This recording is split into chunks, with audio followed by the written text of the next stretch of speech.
Loucura. Loucura é o título da mensagem de hoje. Abra sua Bíblia no livro de primeira carta de Paulo aos Coríntios, capítulo 1, versículo 18.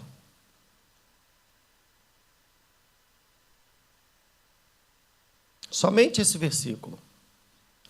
Vocês estão acostumados a ler o livro todo, o capítulo todo, mas hoje nós vamos só ler capítulo 1, versículo 18.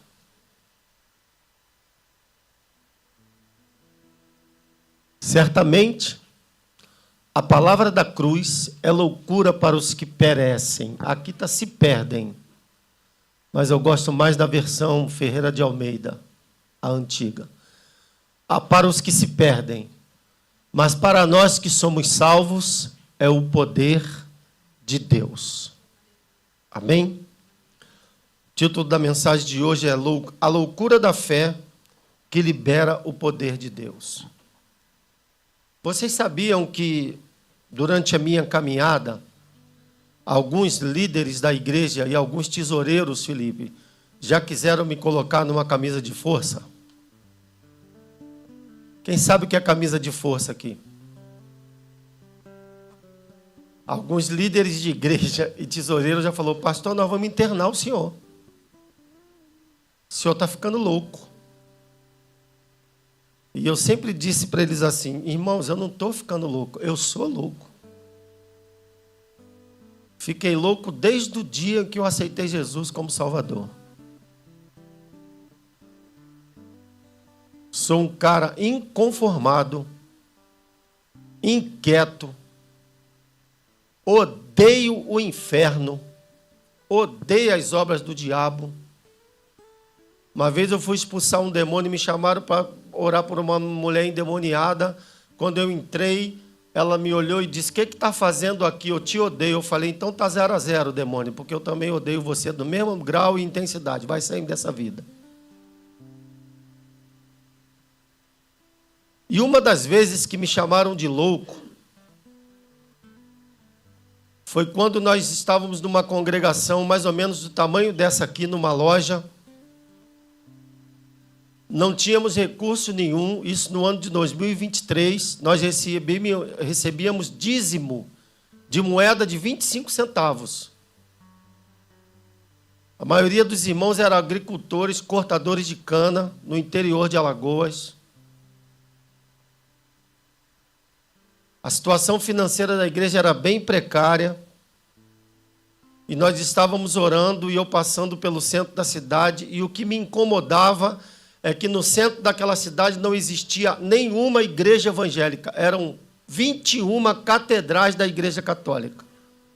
Igrejas grandes de 600 anos, igreja de 500 anos, igreja desde o descobrimento, desde que os holandeses chegaram no Brasil antes dos portugueses. Igreja de 300 anos, que eram os monumentos turísticos da cidade. E o bispo lá, e os padres, não permitia que nenhum pastor colocasse a igreja no centro da cidade. Nem a Universal conseguiu. Era difícil. Todas as igrejas eram no entorno da cidade. E eu disse para os poucos irmãos que a gente tinha: nós vamos colocar uma igreja no centro da cidade. Cada bairro lá pertencia a um santo. Bairro tal, Santa Luzia, bairro tal, São Cristóvão, bairro tal. E cada igreja era uma daquela lá. E os irmãos: não dá não, pastor. Não dá não. Disse: vamos colocar. E nessa época eu e minha esposa começamos a vender pizza. A gente estava no campo missionário e tinha que trabalhar para sobreviver. E criamos a pizza carioca. A melhor pizza do Rio de Janeiro agora na sua cidade. Essa era a propaganda. E a nossa pizzaria era o fogão da nossa cozinha. Pegamos uma linha telefônica, disponibilizamos. Eu comecei a entregar pizza de bicicleta. Em 4 meses já tinha 4 motos rodando com o baú da pizza carioca pela cidade. Foi quando eu estava andando pela cidade, Deus me mostrou um prédio no centro da cidade. Um prédio que num restaurante lá tinha uma foto de 1820, ele já era velho, e esse prédio estava fechado há 20 anos, em ruínas. E Deus falou no meu coração, a igreja vai ser aqui. E eu reuni os líderes e levei até lá, e nesse momento eles disseram assim, nós vamos colocar o senhor numa camisa de força. Eu mandei 3 fotos para o Mateus agora aí, coloca a foto, Mateus, do que está cheio de lixo. Cheio de lixo. Dá para colocar? Mateus fala assim, pastor, o senhor só me pega pelo contrapé. E esse prédio, não, esse não, essa aí não, que está cheio de lixo, o outro. Essa foi a primeira foto que eu tirei. Quando levei a liderança e disse assim, a igreja vai ser aqui. Metade do telhado estava caindo, estava desse jeito aqui. E eles disseram, nós vamos internar o senhor. Porque mesmo se a gente tiver dinheiro para comprar essa porcaria, nós não vamos ter dinheiro para reformar isso, botar isso de pé. E a frase que eu disse para eles foi o seguinte, o dono da conta é que paga a casa. O dono da casa é que paga a conta. E aqui na frente tinha um portão de ferro. Esse prédio dava para 2 quarteirões. A rua principal aqui da cidade e lá nos fundos era uma rua secundária. E aqui tinha um portãozão de ferro com um cadeado enorme, não dava para entrar. Mas a porta de lá era uma porta velha de madeira. Um dia eu olhei para um lado, olhei para o outro e meti o pé, a porta abriu. E eu todo dia ia para lá orar. Todo dia eu ia para lá orar. Naquele prédio. Encostava a porta de novo e ia para lá orar. Orava aqui dentro, aqui, ó. Aqui dentro. Com medo de cair na minha cabeça. Mas um dia, eu cismei de orar aqui fora. E aí que começou a confusão. A Associação das Vans estava negociando para comprar esse prédio. E eles me viram lá dentro. Chegaram na grade e disseram, o senhor está fazendo o que aí dentro? Eu disse, estou orando, eu sou pastor e vou comprar isso aqui, vou botar a igreja. Ele disse, ô seu maluco, nós já estamos negociando para comprar isso daí. E vamos comprar à vista. E eu disse, ih, moço, não vai não. A igreja vai ser aqui. E todo dia eu ia lá orar, e eu orava de propósito para eles me verem aqui, e eles ficavam da grade. Sai daí de dentro, pastor maluco. E quanto mais me chamavam de maluco, mais eu gostava disso. Até que eu descobri o telefone da representante dos proprietários que eram herdeiros. E no dia que eu liguei para ela, para a dona Elisa, a Eliane lembra, eu tinha uma moeda de 50 centavos para comprar 5 pães, porque o pão era 10 centavos. E essa moeda eu tinha achado, lembra quando você senta no sofá, que cai moeda do seu bolso e cai no forro? Nesse dia nós acordamos sem 1 centavo. E eu falei para Eliane, vou procurar para ver se tem moeda aqui no sofá. Bati assim, ouvi o barulho. Enfiei a mão, achei a moeda de 50 centavos e disse, dá para comprar 5 pães. Foi quando o telefone tocou, porque eu tinha ligado para a dona Elisa para me ligar, e ela tocou. E ela disse, o senhor me ligou querendo comprar o prédio, eu só vendo se for à vista. E custa tantos mil reais, como é que o senhor vai pagar? E eu, com a moeda de 50 centavos, disse, iremos pagar à vista. Senhora, só me dá uns meses que eu vou conversar com meu pai, que meu pai que vai pagar. Quantos meses? Tantos meses. Então ela marcou no calendário e disse, dia tal, eu chego aí para a gente fazer negócio. E eu disse, tá bom. O irmão que estava do Rio de Janeiro me visitando, teve uma dor de barriga, correu para o banheiro, quando voltou e disse, o senhor é maluco. E eu disse, sou maluco. E o que aconteceu? Eu peguei essas fotos e espalhei pelo Orkut. Na época era Orkut. E uma igreja dos Estados Unidos viu a nossa foto. E poucos dias antes do prazo vencer, O pastor da igreja dos Estados Unidos me ligou e disse: estou aqui no aeroporto perdido, não sei onde é a sua casa, não sei onde é lugar nenhum. Deus só mandou eu vir aqui para esse aeroporto para falar com você, e eu só tenho uma foto na mão de um prédio velho. É o senhor? E eu disse: sou eu mesmo. E eu fui para o aeroporto buscá-lo. Ele passou 2 dias na minha casa. E eles fizeram uma campanha. E nós compramos o prédio à vista. Reformamos o prédio. E a primeira foto da frente do prédio... Dê a segunda foto aí. Não, a segunda. Aqui, ó. Isso aqui foi a nossa obra. Os irmãos da igreja, arrancamos o telhado. Quando a gente arrancou essas madeiras, essa parede começou a balançar. Os irmãos: vai cair, pastor. Eu falei: vai cair não. Fica tranquilo, a igreja vai ser aqui.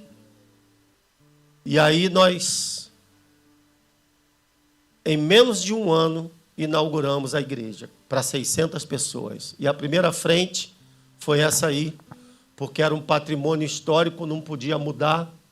Hoje já tem outras cores e a igreja está lá, firme e forte, cheia de gente que nós batizamos, que nós discipulamos e outros que foram chegando. E ninguém me botou na camisa de força. Ainda. Porque Paulo disse que a palavra da cruz é loucura para os que perecem, mas para nós que somos salvos, é o poder de Deus. Quando a fé parece insensatez. Irmãos, nós vivemos num tempo em que tudo precisa fazer sentido. Quando a gente fala algumas coisas para as pessoas falam assim: isso não faz sentido. Isso não vai dar certo. Não é assim que funciona. É como aquela abertura do filme da série The Chosen. É um monte de peixe nadando para um lado só, até que um peixe volta e começa a nadar contra a maré. Esse é o peixe da fé. Esse é o que se converteu. Esse é o que entendeu que viver para Cristo é nadar contra as águas desse mundo e tudo que o mundo oferece. E nadar contra a maré exige esforço, exige sacrifício. Não é fácil não, porque a corrente leva, ajuda. Nadar contra a maré exige negação, exige renúncia. E é esse processo que muita gente não quer passar. Mas saiba que aqueles que não querem passar por isso, Deus não é tão bonzinho quando a gente pensa, não. Deus é juiz. Jesus disse assim: Deus é bom, gente. A essência dele é bondade. Mas ele é justiça. A Bíblia diz, Jesus disse assim: aquele que quiser vir após mim, negue-se a si mesmo, toma a tua cruz e siga-me. Tem que negar. Porque muitos de nós vamos nos decepcionar naquele grande dia, porque não geramos intimidade com Jesus. Naquele grande dia, o próprio Jesus disse: muita gente vai chegar diante de mim e vai dizer: mas Senhor, no teu nome eu preguei, eu toquei, eu cantei, eu dei dízimo, eu frequentei a igreja, todo domingo eu estava lá, eu estava no evangelismo, eu até curei pessoas, expulsei demônios. Jesus vai falar, vai dizer assim: só que tem um problema, eu não te conheço. Apartai-vos de mim, vocês que praticaram a iniquidade. Essa iniquidade que Jesus falou foi a falta de intimidade. Não gerou intimidade com ele. Viveu no automático e de vez em quando botando o pezinho lá no mundo e se lambuzando com as coisas que o mundo oferece. Não dá certo. Então, nesse mundo, tudo precisa fazer sentido. Tudo precisa ser calculado. Tudo precisa ser mensurável e seguro. O mundo valoriza planejamento sem risco, crescimento sem sacrifício e fé sem dependência. É lógico que nós temos que planejar. Olha o exemplo do livro de Neemias. Quais eram os problemas que Neemias tinha? Neemias tinha vários problemas, mas nenhum deles deixou para trás. O primeiro problema que Neemias tinha, a notícia de que o seu país, Israel, que a cidade de Jerusalém estava assolada, os muros tinham sido derrubados e queimados. Isso causou-lhe uma tristeza profunda. Neemias entrou em depressão, só que isso lhe causou um problema seríssimo. Qual era a função de Neemias? Ele era copeiro do rei, e existia uma lei que o copeiro, que quando exercer o turno, de espécie alguma, de maneira nenhuma, poderia se apresentar com um semblante triste diante do rei. Se ele se apresentasse com um semblante triste, ele era condenado à morte. E Neemias não conseguiu disfarçar sua tristeza. Ele foi servir o vinho ao rei, e o rei olhou e disse: por que está decaído o seu semblante? Por que você está triste? Eu acho que o cara pensou na hora assim: estou frito. Estou ferrado. Agora, como diz o português, me lixei. Só que antes de se apresentar, ele fez um planejamento. Ele calculou o que ele precisava, o que ele ia gastar, as terras que ele ia passar, qual madeira que ele ia usar, tudo. E ele disse: ó rei, me perdoa, mas eu soube que os muros da minha cidade, que o meu povo que ficou lá está passando fome. Tudo está destruído. E o rei disse: o que eu posso fazer por você? E peço que envie cartas aos outros reinos de outras fronteiras, que me deixe passar com uma comitiva, e que envie madeira, que envie material, que envie tudo que eu preciso para levantar os muros. Era um pedido impossível. Mas Neemias era louco. E a loucura da fé é loucura para os que perecem. Mas para nós que somos salvos, é o poder de Deus. Quando a igreja age, o céu reage. E ali Neemias representava a igreja. E o Senhor encheu o coração do rei. E o rei liberou tudo que Neemias precisava. No segundo problema, ao chegar lá, o povo que estava na cidade não acreditava que aquilo era possível. E Neemias, que teve que trabalhar sozinho com a comitiva dele, introduzindo fé naquele povo. E quando o povo começou a acreditar que cada pessoa, cada família passou a construir um pedacinho do muro de frente de suas casas, o diabo mandou Jazem e Sambalá, 2 emissários do inferno, para tentar fazer com que eles parassem. E aí Neemias disse aquela célebre frase: estou fazendo uma grande obra, de maneira nenhuma eu posso parar. Eu quero que você tome essa frase para você nessa noite, nessa manhã. Deus está nos dando uma responsabilidade. E não se trata de mudança de lugar. Não se trata de ir para lugares maiores. Se trata de encher aquele lugar. Porque as ovelhas perdidas da casa de Israel estão perambulando pelas ruas de Coimbra, caminhando para o inferno. Saem de casa 1 da manhã, 2 da manhã, passem ali pela Praça 8 de Maio, passem pela Praça da República, passeiem pela cidade, que vocês vão ver como o diabo opera nessa cidade. Meu filho tem 20 anos, ele está no Brasil, ele ficou dos 16 aos 19 anos aqui. E ele falava assim: pai, Coimbra da manhã, do dia, não é a mesma Coimbra da noite, da madrugada.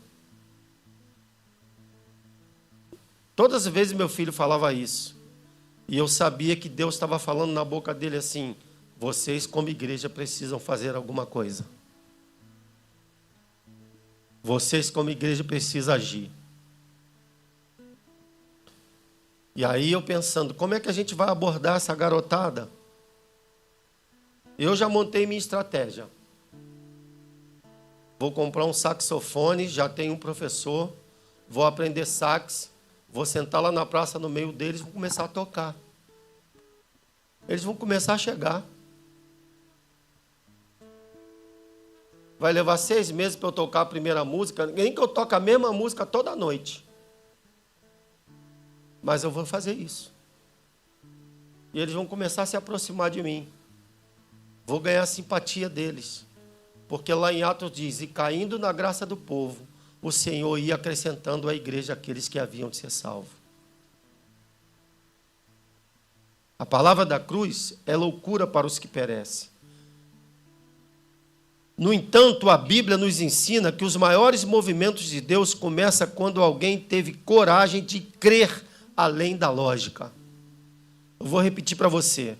No entanto, a Bíblia nos ensina que os maiores movimentos de Deus começaram quando alguém teve coragem de crer além da lógica. Deixa eu explicar uma coisa para vocês. O Israel estava em guerra. Os inimigos estavam bombardeando o muro, jogando pedras no muro com suas catapultas, jogando pedra, para que abrisse uma brecha no muro, até que uma brecha se abriu, e o exército entrou e arrasou Israel, e depois os crentes começaram a orar, começaram a clamar a Deus, perguntando por que Deus permitiu aquilo. Sabe qual foi a resposta de Deus? Sabe por que o inimigo entrou? Procurei um homem que se colocasse na brecha do muro e falasse assim: aqui ninguém entra. Ele podia estar com as mãos vazias, ele podia não ter espada, arco ou flecha, mas se ele se colocasse na brecha e falasse em meu nome, aqui ninguém entra, eu teria derrotado aquele exército. Mas eu procurei um homem e não achei. Essa é a questão. Os maiores movimentos de Deus começaram a acontecer quando alguém teve coragem de crer além da lógica. Humanamente falando, o que estamos a viver como igreja pode parecer uma loucura.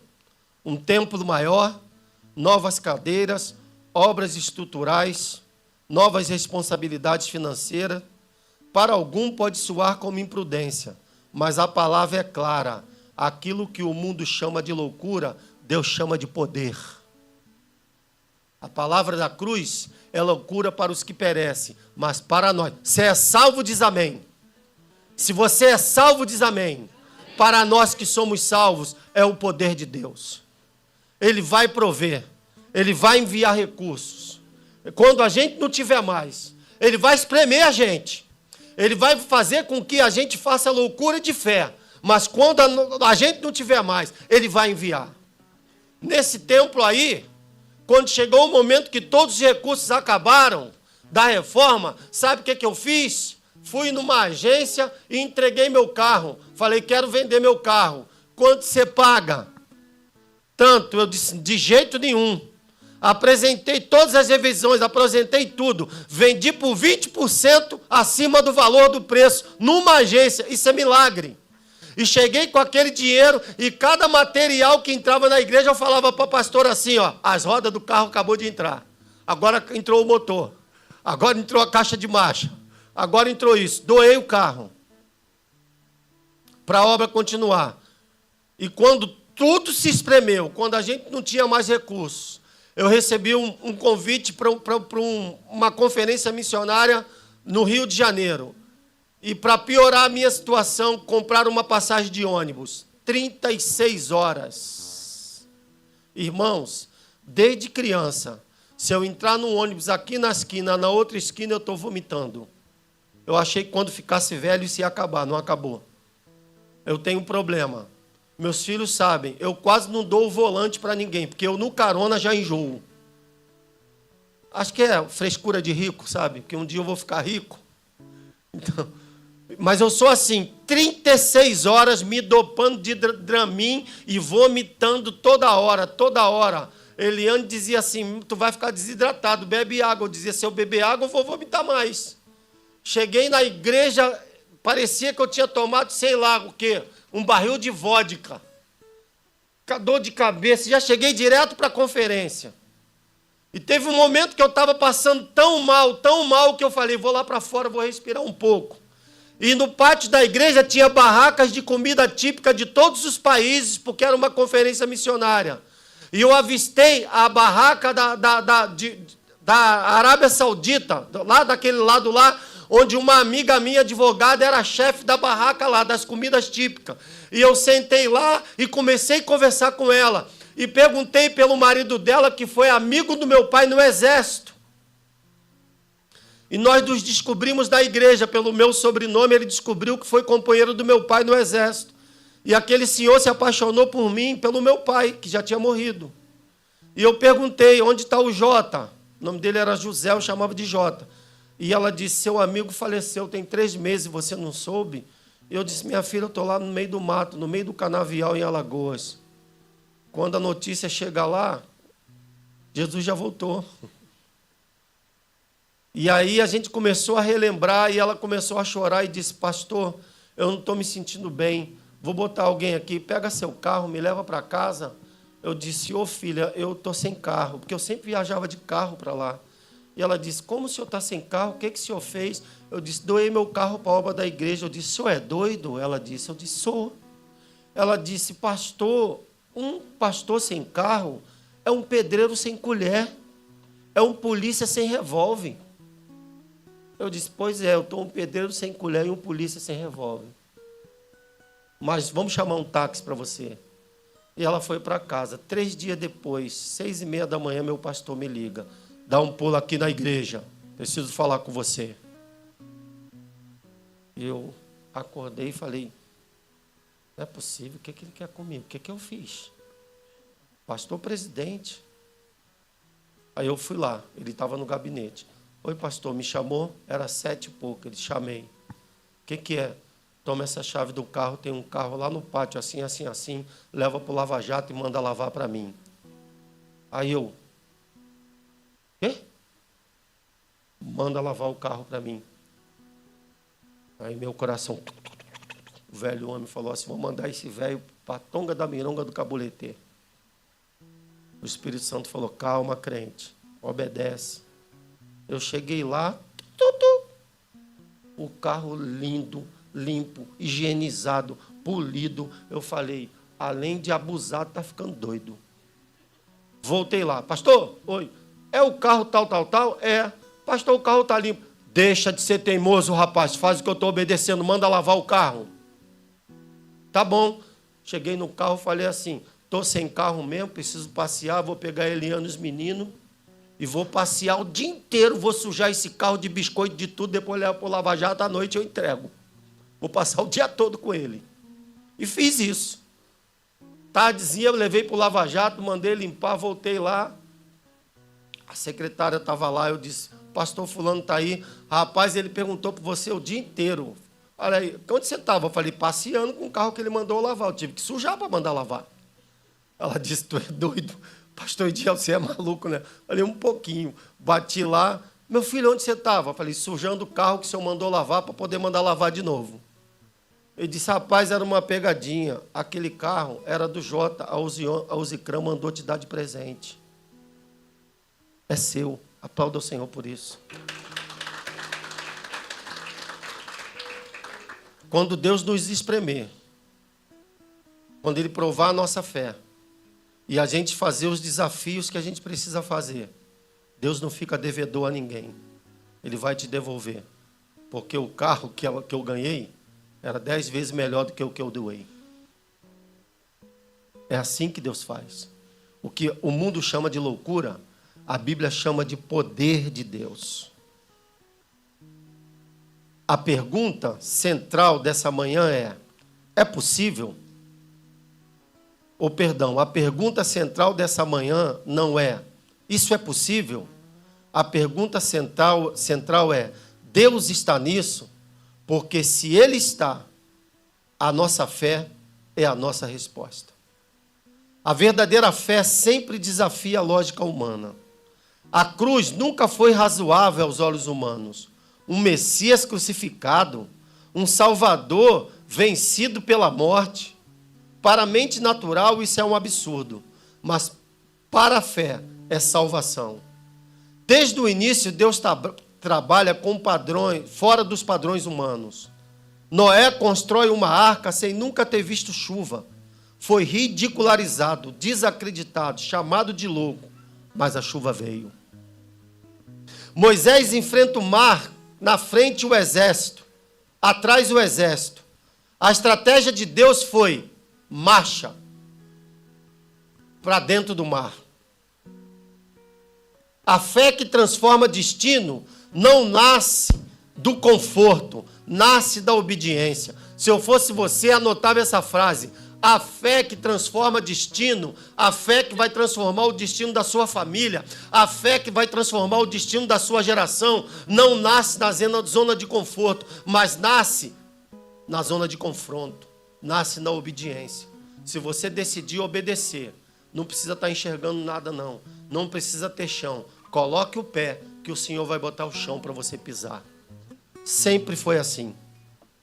Quando Deus chama uma igreja para um novo nível, que é o nosso caso, Ele também chama um novo nível de dependência. Nós precisamos entrar num nível de dependência de Deus e saber que Ele vai prover todas as coisas. Mas nós precisamos agir, porque quando a igreja age,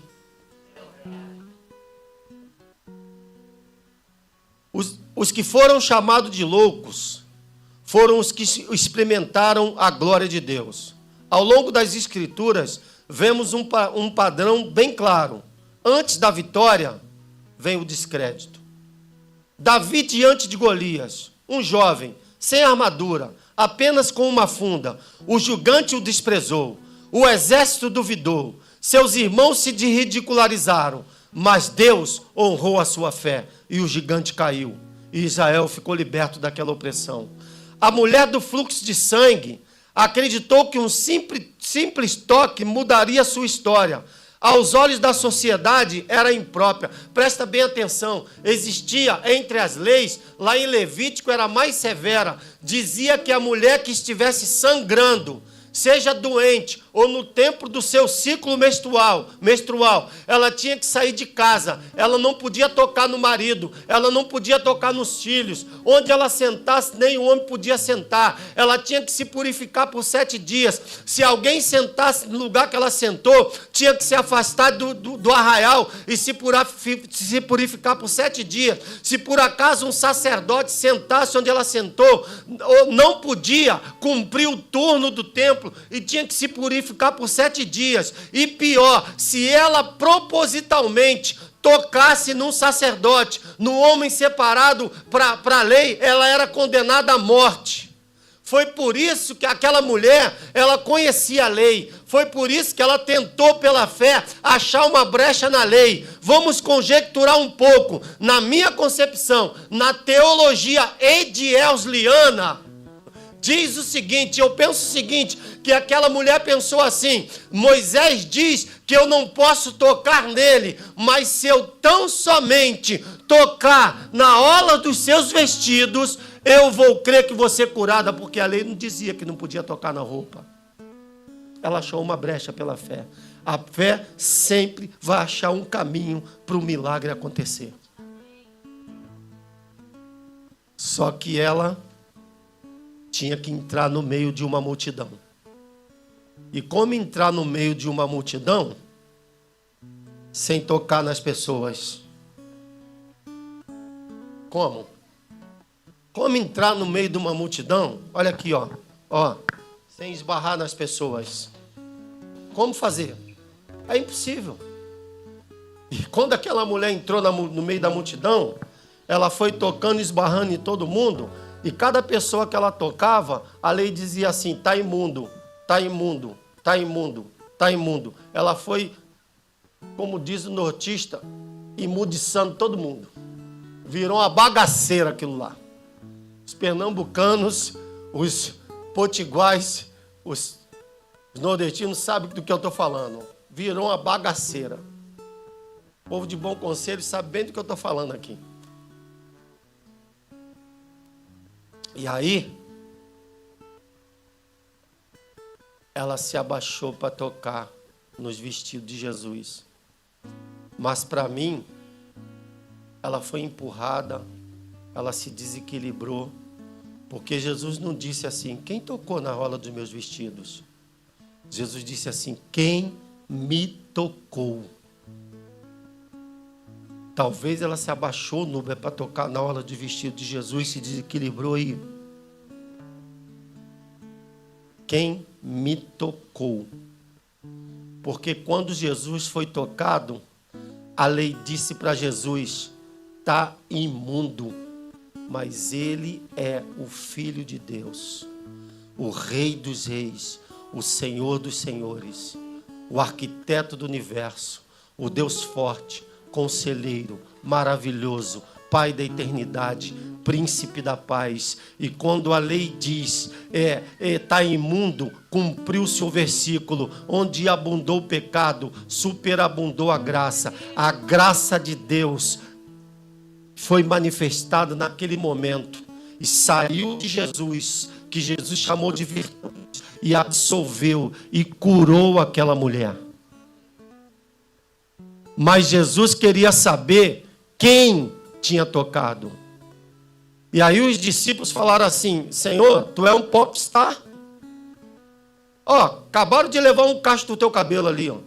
Aquele ali acabou de levar um pedaço da tua roupa. Teu rosto está arranhado. As pessoas te tocam o tempo todo. Tu está querendo saber quem te tocou agora? No meio dessa multidão? Jesus queria saber porque alguém que tocou em Jesus que não podia tocar. E essa mulher precisava confessar. Porque pecado confessado é pecado perdoado. Por isso que eu digo sempre para os irmãos, quem é bom de argumento é ruim de arrependimento. Quando você chama alguém para conversar, que a pessoa começa a dar muita justificativa, e botar culpa em um, botar culpa em outro, botar culpa em um, botar culpa em outro. Eu, na minha experiência pastoral, já estou percebendo que essa pessoa não está arrependida do que fez. Ela só quer se justificar.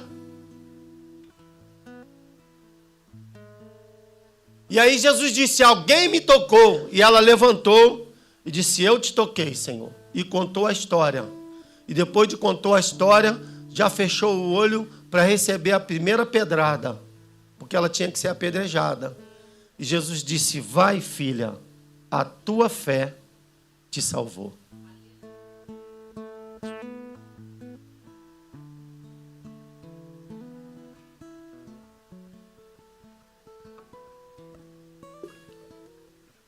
Gente, deixa eu dar um aviso aqui. A casa de banho aqui da igreja novamente está interditada. Nós consertamos, mas acho que ela quebrou de novo. Se você tiver necessidade de usar, use a da cozinha. E eu quero convocar os irmãos para nos ajudar a resolver esse problema de vez aqui essa semana. Vamos arrancar aquilo lá, vamos ver o que a gente pode fazer. Até porque a gente tem que deixar direito na hora de sair. Ainda temos aqui 4 ou 5 cultos para fazer. Então use a da cozinha. E aí, o que aconteceu? Ela foi curada. Porque ela teve fé. Todos eles tinham algo em comum. Preferiram parecer loucos aos homens do que desobedientes a Deus. A fé que honra a Deus não é passiva, é movimento, é decisão, é entrega. A fé que honra a Deus não é passiva. Você não pode ficar parado. Você não pode se apostatar.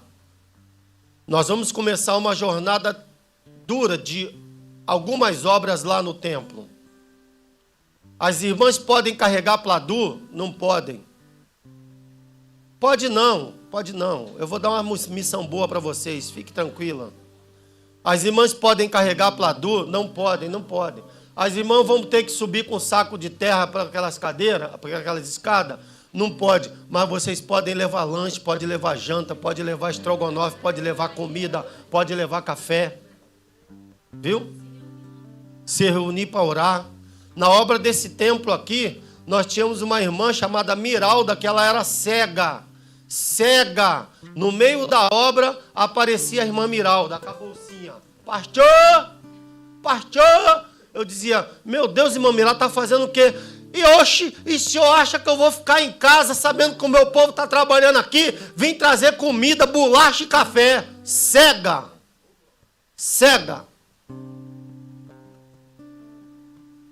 Irmã Miralda já passou para o Senhor. Que tristeza no coração que eu tive quando nós enterramos aquela irmã. Cega. Um dia ela chegou com 2 galinhas vivas. Ele falou, o que eu vou fazer com essas galinhas, meu Deus? Coração. Coração no reino. Coração no reino de Deus. É isso, é disso que eu estou falando. Eu preparei essa mensagem para vocês, porque nós vamos subir para um nível diferente, para um nível maior, um nível de responsabilidade, um nível de trabalho, um nível... coisas, erros que nós cometemos durante esse 1 ano e meio de plantação da igreja, nós não vamos poder cometer lá. Que cometamos outros erros, porque nós estamos em fase de crescimento, mas os erros primários têm que ficar para trás, porque Paulo disse, deixando as coisas que para trás ficaram, prossigo para o alvo.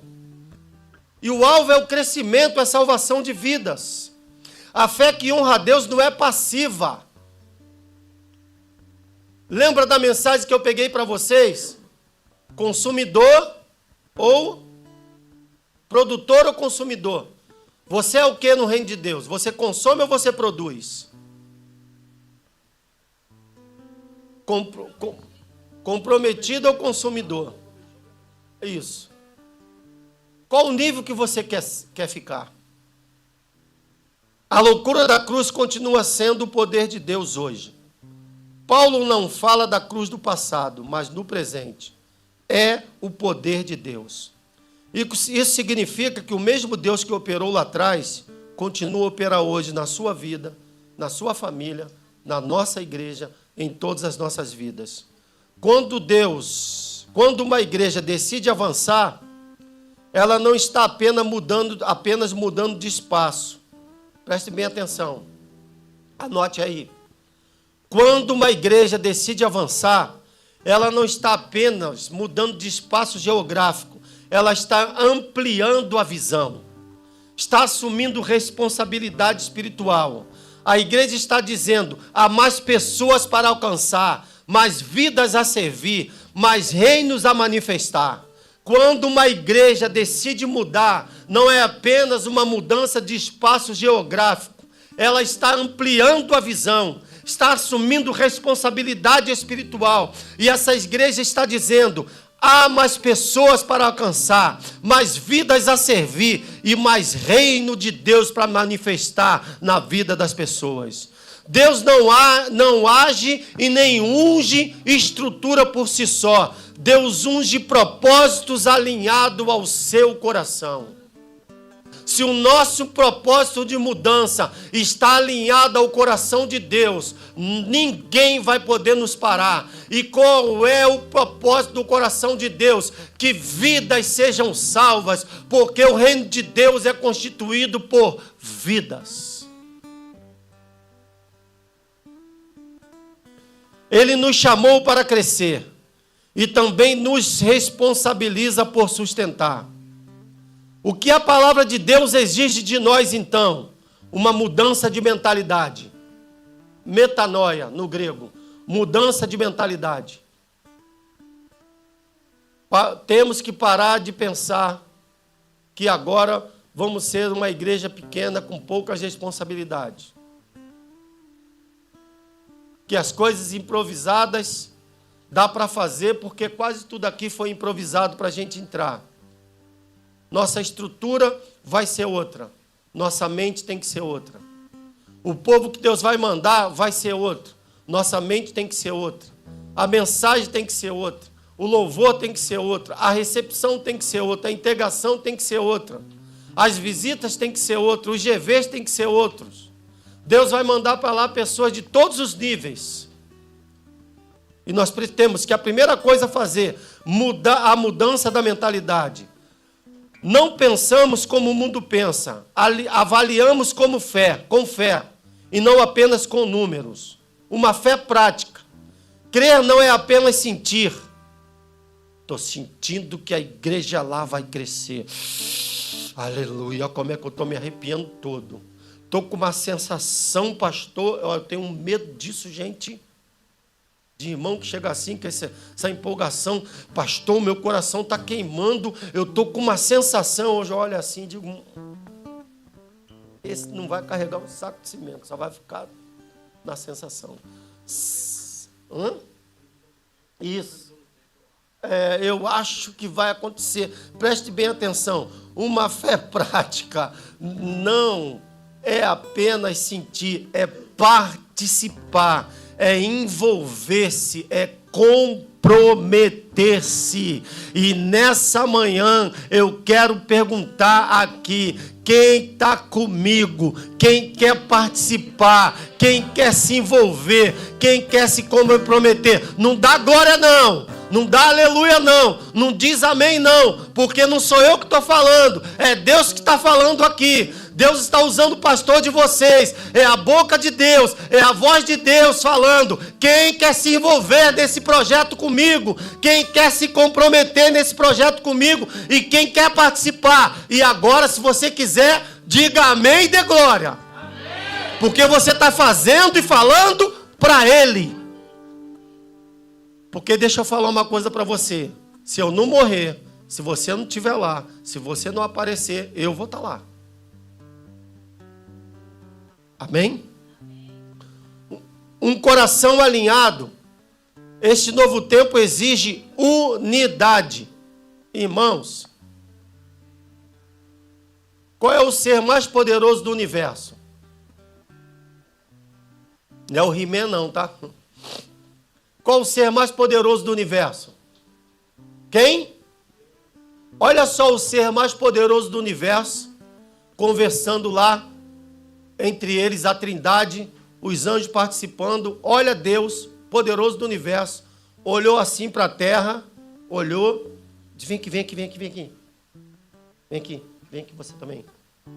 Olha Deus. Estão construindo uma torre. Eu mandei eles se espalharem, estão construindo uma torre. E tem um problema. Deus, o povo é um. Se nós não fizermos alguma coisa agora, qualquer intento que eles quiserem fazer, ninguém mais vai poder impedir. Olha o poder da unidade. O próprio Deus reconheceu. Sabe o que Deus disse? Ou a gente age agora, ou vamos ter que matar todo mundo. Porque ninguém mais vai parar esse povo. E aí foi lá e confundiu as línguas. Olha o poder da unidade. Olha o poder que a unidade tem. Para que a gente vença essas batalhas. Esse novo tempo exige unidade, maturidade espiritual e visão coletiva. A visão tem que ser a mesma. O propósito tem que ser o mesmo. O pensamento tem que ser o mesmo. Não pode ter cabo de guerra.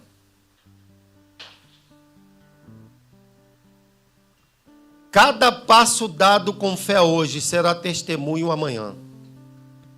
Talvez alguém diga: é grande demais, é cedo demais, é arriscado demais. Mas a fé responde: Deus é maior, o tempo é agora, a provisão virá. Aquilo que começa como loucura aos olhos humanos, termina com o derramar da glória de Deus sobre o povo. Este é um momento de decisão espiritual. Não é apenas sobre um templo maior, é sobre uma fé maior. Não é apenas sobre cadeiras novas, é sobre vidas que ainda irão sentar nela. Se você crê que Deus está a conduzir esta nova fase, se você decide colocar o seu coração, a sua fé, a sua obediência neste tempo, este é o momento de se posicionar diante do Senhor. Vamos ficar de pé. Se você crê que Deus está a conduzir essa nossa nova fase, se você decide a colocar o seu coração, a sua fé e a sua obediência nesse novo tempo, esse é o momento de se posicionar diante do Senhor. Ore, consagre, entregue. A loucura da fé de hoje será testemunho de vitória para as vidas que o Senhor vai salvar amanhã. Vamos adorar o Senhor.